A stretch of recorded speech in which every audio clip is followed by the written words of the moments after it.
Você pode gastar 40, 60, 80 mil reais em um banheiro e mesmo assim ele vai te decepcionar todo dia. E sabe por que isso acontece? Tomada de decisão errada, sem critério e sem análise técnica. Eu já entrei em banheiro com mármore importado, metais de primeira linha, revestimentos lindos, louças premium e que na hora de usar só me passava raiva. Neste vídeo eu vou te mostrar 10 escolhas que vai deixar o seu banheiro sofisticado e funcionando de verdade. Porque uma coisa sem a outra é dinheiro no ralo. Essas escolhas são as mesmas que eu utilizo nas minhas obras de alto padrão. São itens validados na prática e sem um alto investimento. A ideia aqui não é fazer o banheiro mais caro, é fazer um banheiro elegante, confortável e que continue funcionando bem depois de anos. Vamos para a primeira escolha? A primeira escolha é a paginação do piso e do revestimento da parede. E aqui eu gosto muito de uma solução,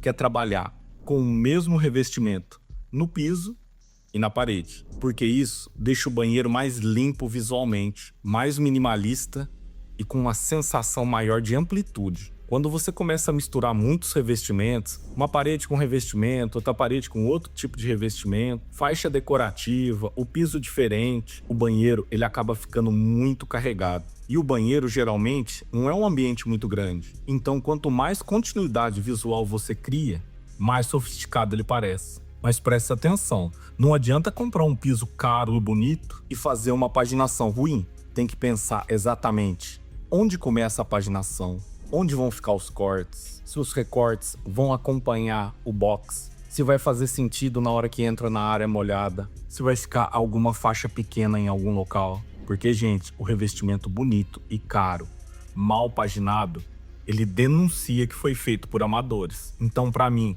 a primeira escolha de qualquer banheiro elegante é essa. Menos informação, mais continuidade. A segunda escolha que eu gosto de utilizar é o nicho em porcelanato. Eu gosto muito de usar o mesmo porcelanato na parede para fazer o nicho dentro do box. E quando a estrutura permite, eu gosto de deixar ele de parede a parede, de fora a fora, pegando toda a parede do box. Isso também gera uma sensação de continuidade e amplitude. Não parece aquele nicho pequeno, perdido no meio da parede, cheio de borda. Aquilo ali não é legal. E é mais caro.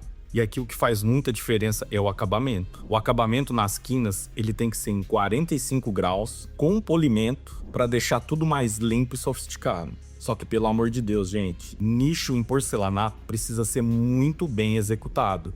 Tem que ser mão de obra de primeira.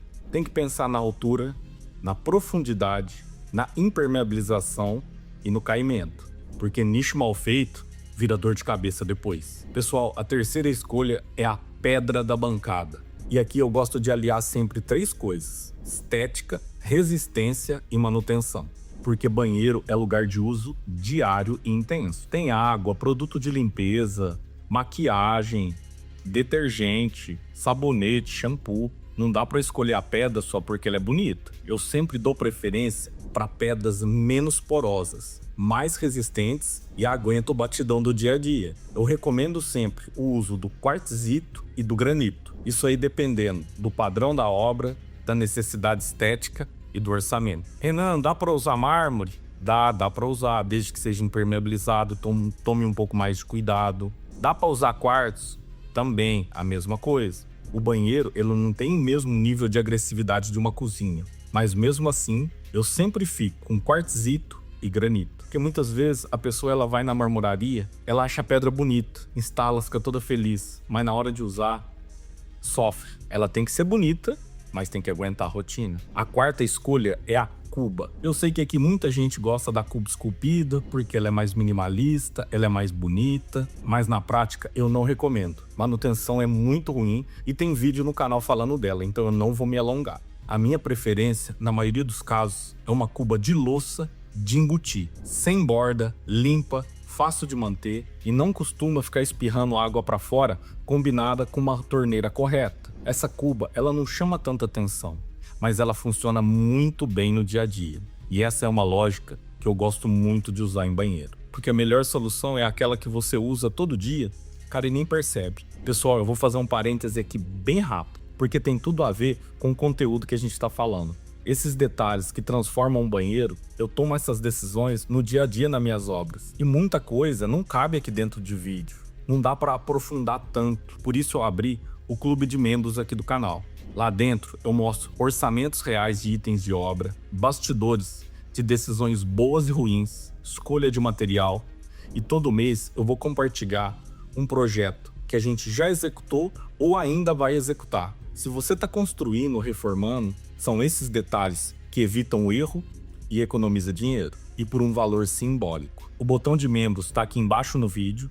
Dá uma olhada depois e vê se faz sentido. Agora vamos voltar para o vídeo, que a escolha número 5 é muito simples e muito rejeitada, que é a escolha do ralo da área molhada. Muita gente gosta de usar o famoso ralo linear oculto com piso. Eu entendo, ele é bonito, discreto, minimalista, ninguém nem percebe que tem ralo. Mas não adianta o ralo ficar escondido se a poça d'água fica aparecendo, se a limpeza é ruim ou se a manutenção vira uma dor de cabeça danada. Eu gosto muito do ralo tradicional, quadrado, com grelha. Tem marcas que tem ralos quadrados com muita qualidade, um acabamento muito bonito. Não é qualquer ralo quadrado, porque ele é simples, ele é eficiente, tem ótimo escoamento e dá muito menos manutenção. Agora, se você quer uma solução um pouco melhor de estética, vai de ralo linear com grelha. Não é o oculto, tá? Ele fica um pouco mais bonito do que o ralo quadrado, tem um escoamento legal, a manutenção também não é difícil, então é uma alternativa que eu também uso. Então aqui, pessoal, a minha opinião ela é clara. Eu prefiro perder um pouco de invisibilidade do ralo e ganhar com funcionamento. Porque no box, de verdade, sabe o que importa? É a água ir embora. A sexta escolha é uma das mais importantes para conforto, que é você ter uma rede de água pressurizada. E isso quase ninguém mostra em vídeo de banheiro. Todo mundo fala de cuba, de revestimento, de bacia sanitária, de box, mas de pressão de água muita gente não fala não. E a qualidade do banho e do uso das torneiras, ela é proporcionalmente à pressão da água. E por um investimento que não é alto, te traz um retorno muito bom.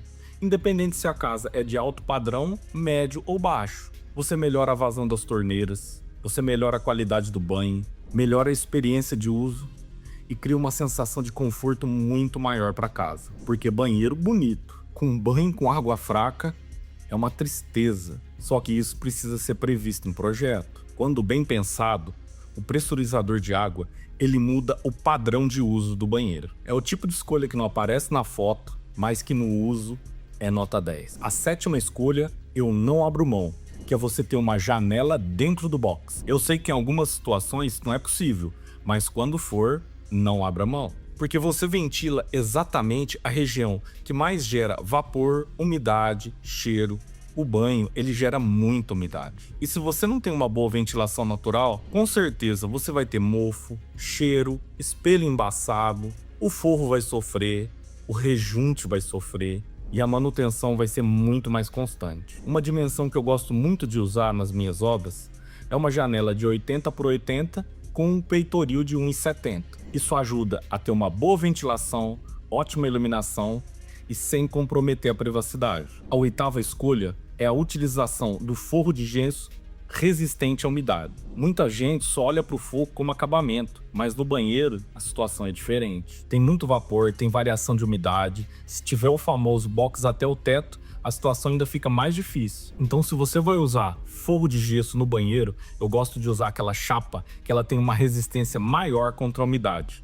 Na cor verde, o famoso gesso verde, com acabamento com massa acrílica e tinta anti-mofo. Ela ajuda a reduzir problema e traz uma estética limpa e bonita, porque o banheiro tem vapor e o forro precisa estar preparado para isso. A nona escolha, ela conversa diretamente com a cuba. Se eu estiver usando uma cuba de louça de embutir, eu gosto muito de usar a torneira de bancada com bica baixa. É uma solução simples, bonita e funcional. Ela facilita muito a limpeza, ela tende a respingar muito menos água, tem um custo menor e uma manutenção muito mais fácil. Muita gente gosta de torneira de bica alta, torneira de parede. Elas funcionam, mas exige muito mais cuidado. A torneira de parede, ela precisa estar muito bem projetada, porque a altura e o avanço não podem ter divergência com o centro da cuba. Se errar, depois fica caro e difícil para arrumar.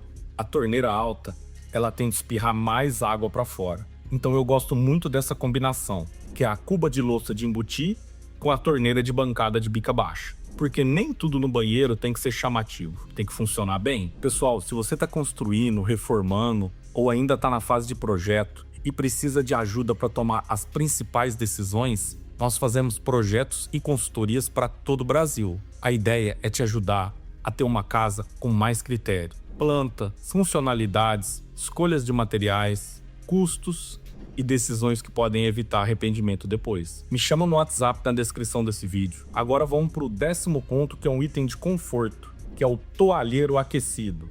Essa é uma escolha que ela é mais comum nas obras de alto padrão, mas o investimento não é tão alto assim igual vocês estão pensando. Ele não é um item obrigatório, mas dependendo da região do nosso país, ele traz muito conforto. Ele ajuda a deixar a toalha mais seca, mais agradável de usar e pode valorizar bastante a experiência do banho, principalmente em regiões mais frias ou banheiros com pouca ventilação. Só que para isso funcionar bem, tem que estar previsto no projeto elétrico desde o início. Tem que ter posição correta, infra correta. Não adianta decidir isso depois de obra pronta, porque aí vira gambiarra. Então, se você quer um banheiro mais sofisticado e com um nível de conforto ainda maior, o toalheiro aquecido é uma ótima opção. Então, no fundo, pessoal, o banheiro sofisticado, bonito e funcional, ele não nasce só de uma escolha. Ele nasce do conjunto. Boa paginação, um nicho bem executado, a pedra correta para a bancada, a escolha correta da cuba, um ralo eficiente, uma rede com ótima pressão de água, boa ventilação, um forro adequado, uma torneira bem escolhida e um conforto a mais quando isso fizer sentido. E o ponto principal é esse. E se você analisar, não é sobre dinheiro, é sobre decisão, é sobre boas escolhas. Então, antes de escolher algo, faça uma pergunta: isso realmente vai melhorar o uso do banheiro ou vai tornar ele somente mais chamativo? Aproveita que eu vou deixar o link aqui em cima do vídeo sobre os 10 itens que multiplicam o valor da sua casa. Ele converge muito bem com o conteúdo desse vídeo. E se você está pensando em construir ou já está na jornada, se inscreve no nosso canal, porque aqui a gente sempre fala sobre decisões de projeto, obra, custos, acabamentos e que podem evitar um arrependimento muito grande depois da casa pronta. Agora me conta aqui nos comentários, qual dessas escolhas é a que você considera mais importante no seu banheiro? Te vejo no próximo vídeo. Um abraço.